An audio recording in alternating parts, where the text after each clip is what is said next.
Chapter 10 of The Sinking of the Titanic and Great Sea Disasters. This reading by Allison Hester of Athens, Georgia. The Sinking of the Titanic and Great Sea Disasters. Edited by Logan Marshall. Chapter 10. On Board the Carpathia. Aid for the suffering and hysterical. Burying the dead. Vote of thanks to Captain Rostron of the Carpathia. Identifying those saved. Communicating with land. The passage to New York. If the scenes in the lifeboats were tear-bringing, hardly less so was the arrival of the boats at the Carpathia with their bands of terror-stricken, grief-ridden survivors, many of them too exhausted to know that safety was at hand. Watchers on the Carpathia were moved to tears. The first lifeboat reached the Carpathia about 5:30 in the morning, recorded one of the passengers on the Carpathia, and the last of the 16 boats was unloaded before 9 o'clock. Some of the lifeboats were only half filled, the first one having but 2 men and 11 women, when it had accommodations for at least 40. There were few men in the boats. The women were the gamest lot I had ever seen. Some of the men and women were in evening clothes, and others among those saved had nothing on but night clothes and raincoats. After the Carpathia had made certain that there was no more passengers of the Titanic to be picked up, she threaded her way out of the ice fields for 50 miles. It was dangerous work, but it was managed without trouble. Aid for the suffering and hysterical. The shrieks and cries of the women and men picked up in the lifeboats by the Carpathia were horrible. The women were clothed only in night robes and wrappers. The men were in their night garments. One was lifted on board entirely nude. All the passengers who could bear nourishment were taken into the dining rooms and cabins by Captain Rostron and given food and stimulants. Passengers of the Carpathia gave up their berths and staterooms to the survivors. As soon as they were landed on the Carpathia, many of the women became hysterical, but on the whole they behaved splendidly. Men and women appeared to be stunned all day Monday, the full force of the disaster not reaching them until Tuesday night. After being wrapped up in blankets and filled with brandy and hot coffee, the first thoughts were for their husbands and those at home.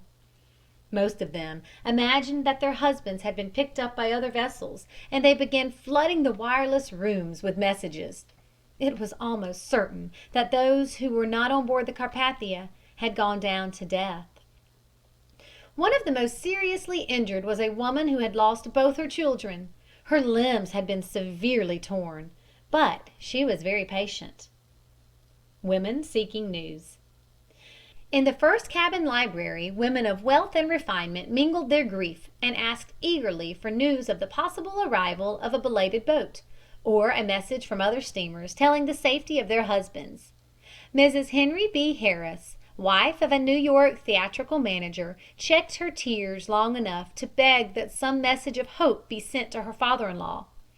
Mrs. G. Thorne, Miss Marie Young, Mrs. Emile Tassig, and her daughter, Ruth, Mrs. Martin Rothschild, Mrs. William Augustus Spencer, Mrs. J. Stewart White, and Mrs. Walter M. Clark were a few of those who lay back, exhausted, on the leather cushions and told in shuddering sentences of their experiences. Mrs. John Jacob Astor and the Countess of Rothes had been taken to staterooms soon after their arrival on shipboard.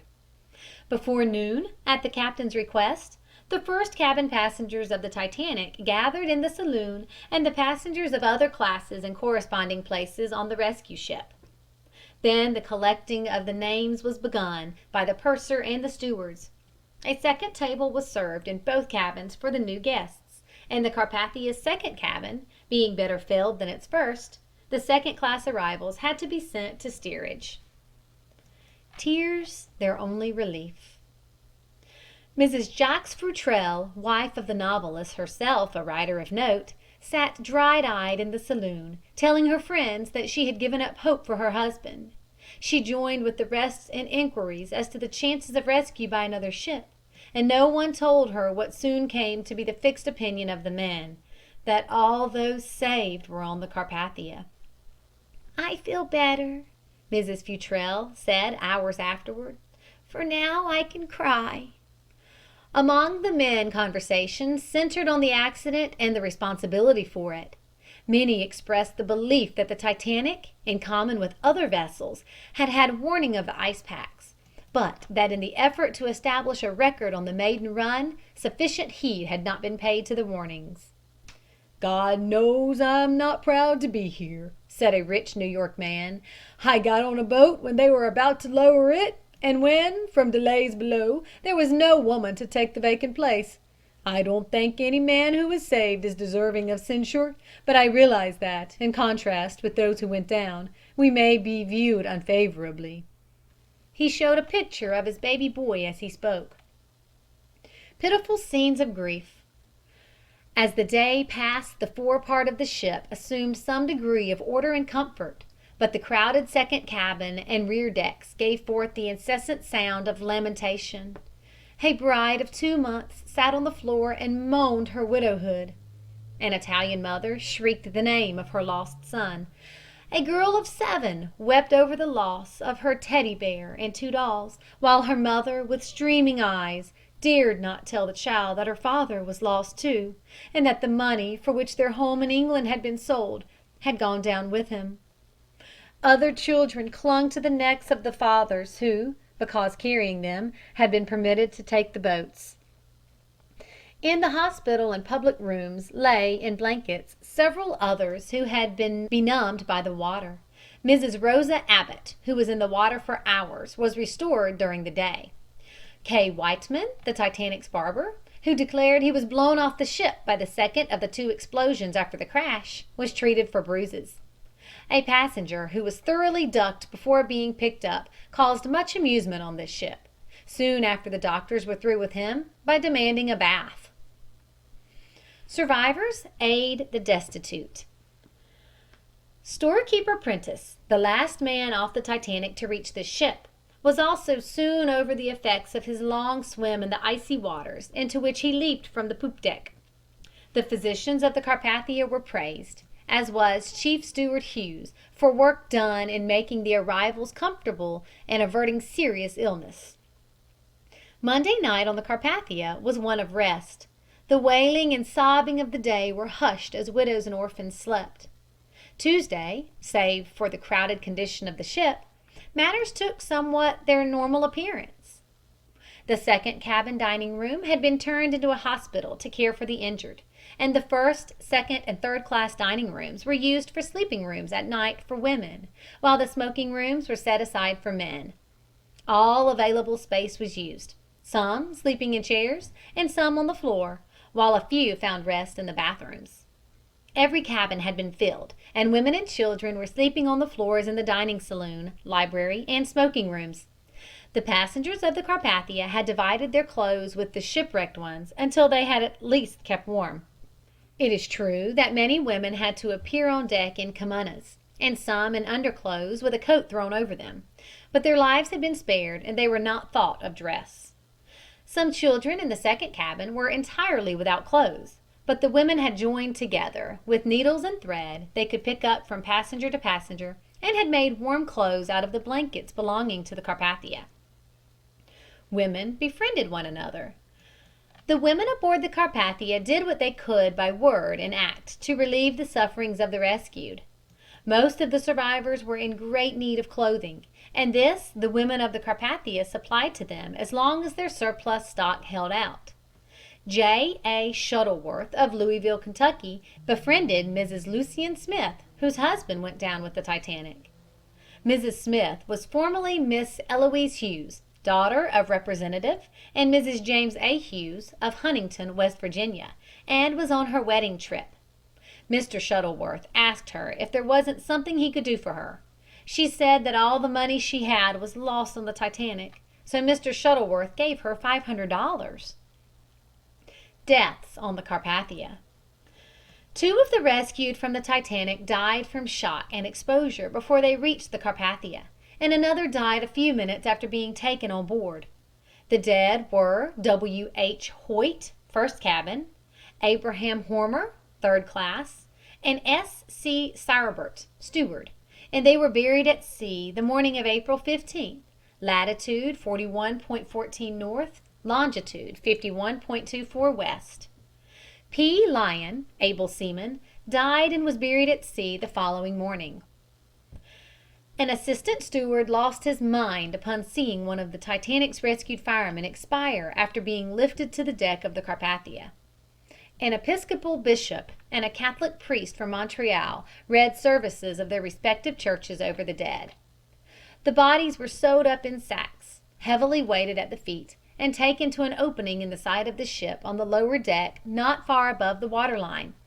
A long plank tilted at one end served as the incline down which the weighted sacks slid into the sea.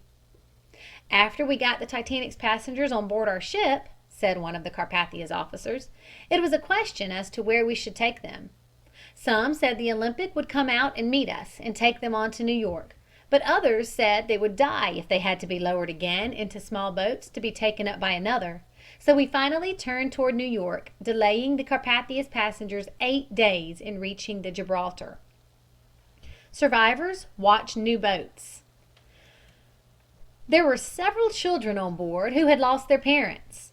One baby of 11 months with a nurse who, coming on board the Carpathia with the first boat, watched with eagerness and sorrow for each incoming boat, but to no avail. The parents had gone down. There was a woman in the second cabin who lost 7 children out of 10, and there were many other losses quite as horrible. Mr. Ismay, pitiable sight. Among the rescued ones who came on board the Carpathia was the president of the White Star Line. "Mr. Ismay reached the Carpathia in about the 10th lifeboat," said an officer. "I didn't know who he was, but afterward heard the others of the crew discussing his desire to get something to eat the minute he put his foot on deck. The steward who waited on him, McGuire from London, says Mr. Ismay came dashing into the dining room and throwing himself into a chair said, 'Hurry for God's sake and get me something to eat. I'm starved. I don't care what it costs or what it is. Bring it to me.' McGuire brought Mr. Ismay a load of stuff, and when he had finished it, he handed McGuire a $2 bill. 'Your money is no good on this ship,' McGuire told him. 'Take it,' insisted Mr. Ismay, shoving the bill in McGuire's hand.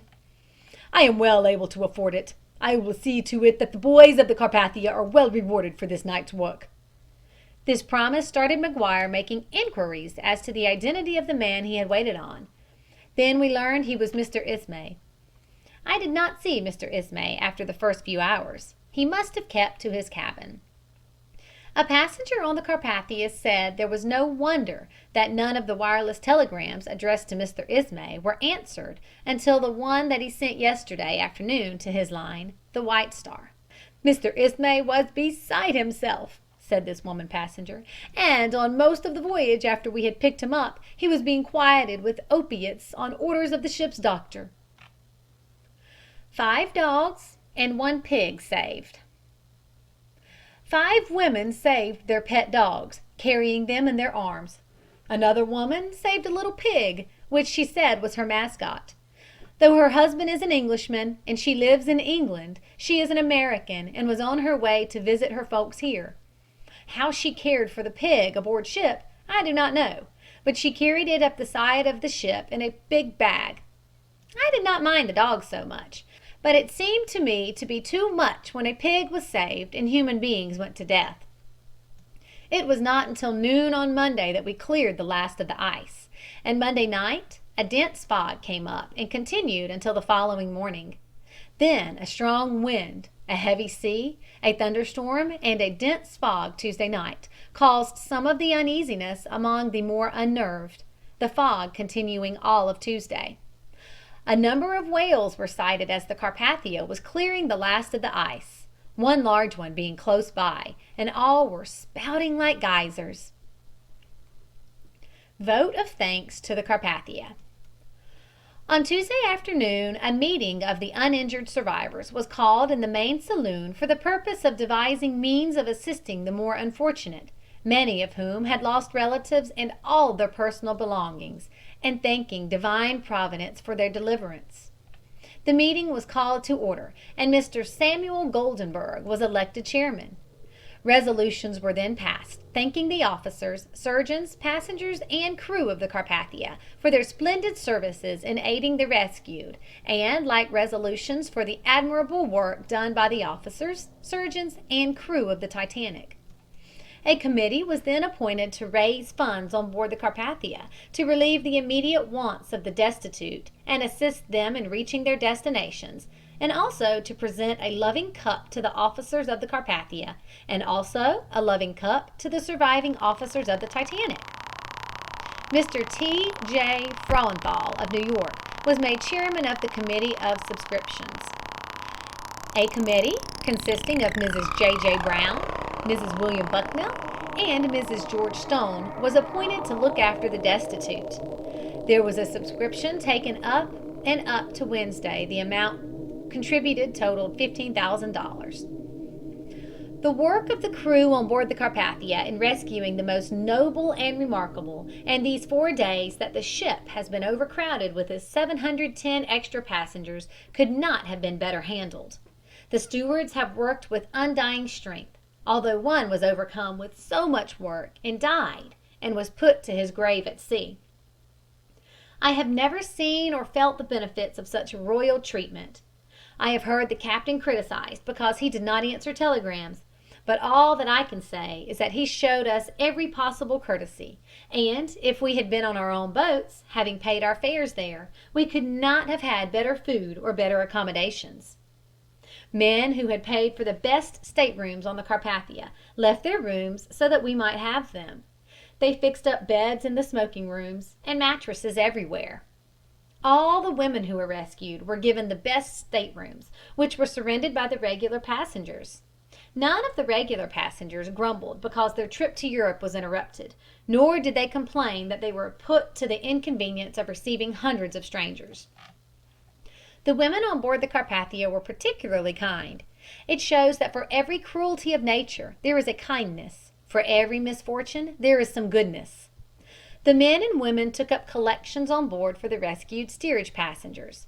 Mrs. Astor, I believe, contributed $2,000, her check being cashed by the Carpathia.